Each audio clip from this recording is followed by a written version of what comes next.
प्रीतम मेरा सहयोगी है, अनन्य ताकतवर सहयोगी। तब उस पर पूरे केस बने हैं क्योंकि बहुत ताकतवर व्यक्ति है वो। ये उसकी गलती थी कि उसने असंयत भाषा का प्रयोग किया। बागेश्वर धाम जी को मैं बहुत मानती हूँ, बल्कि मैंने पहली बार उनकी वो भाषा सुनी तो इवन आई वाज सरप्राइज कि अरे ये तो बिल्कुल ठुर्र बुंदेलखंडी नहीं जिसको बोलते हैं टटरी के बंदे। दीदी पिछले 2 हफ्ते से बुंदेलखंड और चंबल इलाके में जातीय संघर्ष की स्थिति है। ब्राह्मण लोधी, प्रीतम लोधी के बयान के बाद फिर जो बागेश्वर धाम आपने मेरे मन का सवाल कर लिया, इसलिए मुझे इसका उत्तर देना बहुत लोग इंतजार। हाँ, नहीं मैं तो खुद ही इंतजार कर रही हूँ कि मैं पहले मेरे मन में आया था मैं ट्वीट कर दूँ, तो मुझे लगा कि नहीं कभी मौका आएगा, आपके सामने बैठी होंगी, मुझे थोड़ा सा समय दीजिएगा क्योंकि इसका जवाब आप कितना दिखा पाते। मैंने कहा वो महत्वपूर्ण नहीं, मैं तो रिपोर्ट कार्ड दे रही हूँ, आपको पता होना चाहिए कि मैं क्या सोचती हूँ, तो आप जितना दिखा पाएंगे, लेकिन आपके मन के बैकग्राउंड में तो मेरी कही हुई बात निहित रहेगी ना, कहीं रिकॉर्डेड रहेगी। पहली बात है कि प्रीतम मेरी बहन के रिश्तेदार हैं, मेरी बहन की पोती उनके लड़के को ब्याही है, तो मेरी कोई रिश्तेदारी नहीं है। प्रीतम मेरा सहयोगी है, अनन्य ताकतवर सहयोगी।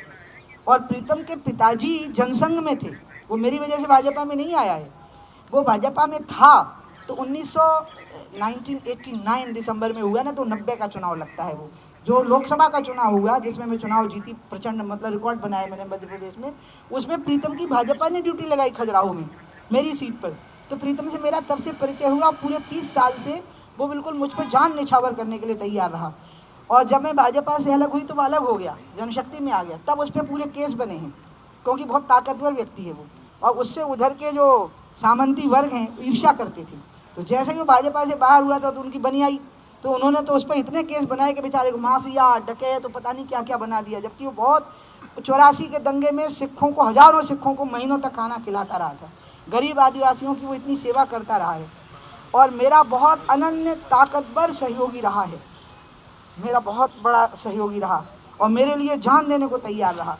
ये उसकी गलती थी कि उसने असंयत भाषा का प्रयोग किया, मुझे बिल्कुल अच्छा नहीं लगा। मैंने तुरंत उसको फ़ोन किया 1 मिनट में, जैसे ही वो वीडियो मैंने देखा, मैंने कहा प्रीतम तूने ये क्या कर दिया, तुमको क्या हो गया है, तुम ऐसी भाषा का प्रयोग क्यों किए, गलत बात है, तुरंत माफ़ी मांगो और यहाँ आओ बीडी शर्मा जी से बात करो। वो आया, बीडी शर्मा जी से बात की, माफ़ी मांगी, फिर पार्टी ने कार्रवाई की। तो मैंने समझाया कि देखो नूपुर शर्मा पर भी पार्टी ने कार्रवाई की है, तो ये मत कहो कि इसमें कोई भेदभाव है, नूपुर शर्मा है जिस पर कार्रवाई हुई है, उसको निकाला है पार्टी ने, तुम पर भी कार्रवाई हुई है, मैंने कहा, लेकिन तुम असंयत भाषा का प्रयोग करके ठीक नहीं किए। एक मुद्दा मुझे इस पर आगे दूसरी बात कहनी है, बहुत ज़रूरी है, क्योंकि I am getting a chance कि मैं अपनी बात कह दूँ। आपको 2-3 बातें बताया, जैसे रतन सिंह को हमारा रिश्तेदार बता देते हैं आप लोग, वो रिश्तेदारी मेरी बहन की बेटी ब्याही गई है 2003 में, और रतन सिंह जनसंघ के ज़माने से ही, वो बीजेपी से तब चुनाव लड़ रहे थे जब मैं बीजेपी में थी ही नहीं, मतलब मेरी उम्र ही नहीं थी बीजेपी में होने की। अब तो बहुत दिक्कत आ जाएगी, जैसे बीडी शर्मा को स्तुति ब्याही है, वो कांति रावत मिश्रा की लड़की है, अब कांति तो बीडी शर्मा से पहले से बीजेपी में है, ने अपने नड्डा जी ब्याहे हैं बनर्जी परिवार में, जब नड्डा पैदा नहीं हुए थे तब से जयश्री बनर्जी और उनके जो पतिदेव थे वो जनसंघ के फाउंडर मेंबर्स में से हैं वो लोग, मतलब वो 60-70 साल पहले का मामला है, अब वो तब से चले ही आ रहे हैं, तो हम कहें कि वो उनकी वजह से राजनीति कर रहे हैं, ना ऐसा नहीं होता।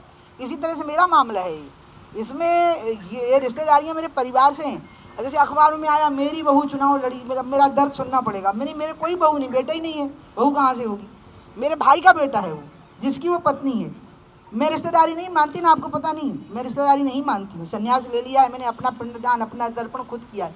दीदी माँ बोल, इसलिए तो दीदी बोलने के लिए बोलती हूँ कि आप लोग मुझे दीदी बोलो, ये बुआ मौसी ये सब मुझे बिल्कुल नहीं जमता। बल्कि जब मैंने संन्यास नहीं लिया था तब एक आध बार जब मेरी शादी तय होने लगी, जो बाद में मैंने एक बारात लौटा दी थी अंत में, तो वो लड़के जो डॉक्टर साहब थे उनके मित्र एक आध बार मुझे भाभी कहती, मैंने कहा आई एम सॉरी, नहीं कह सकते आप, शादी नहीं हुई है तो भाभी कैसे हो जाऊँगी।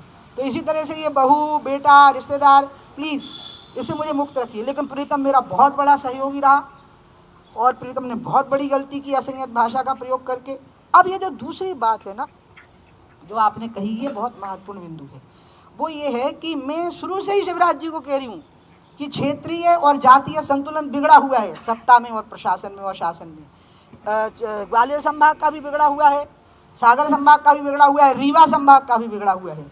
और मैं मंत्रिमंडल का जो दूसरा विस्तार हुआ, पहले में तो 3 बने थे, दूसरा जब हुआ तो मैं दुर्भाग्य से मैं लखनऊ में CBI कोर्ट में पेश होना था मुझे, तो मैं वहाँ थी।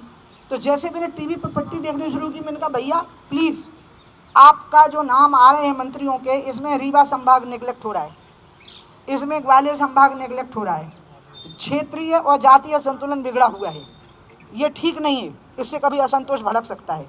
तो उन्होंने जो उत्तर दिया वो मैं नहीं दूंगी, क्योंकि मैं बताऊंगी नहीं, क्योंकि हम दोनों की प्राइवेट बात हो रही थी। लेकिन मैंने ये इशारा पहले कर दिया था कि सत्ता में, शासन में, प्रशासन में, भागीदारी में असमानता नहीं दिखनी चाहिए। स्वास्थ्य सेवाओं में, शिक्षण संस्थाओं की सेवाओं में भी बहुत असमानता आ चुकी है, और ये असमानता विभिन्न रूपों में भड़केगी और अराजकता उत्पन्न करेगी। इसलिए प्रीतम तो अलग मुद्दा हो गया है, अब तो मुद्दा आ गया है असमानता का।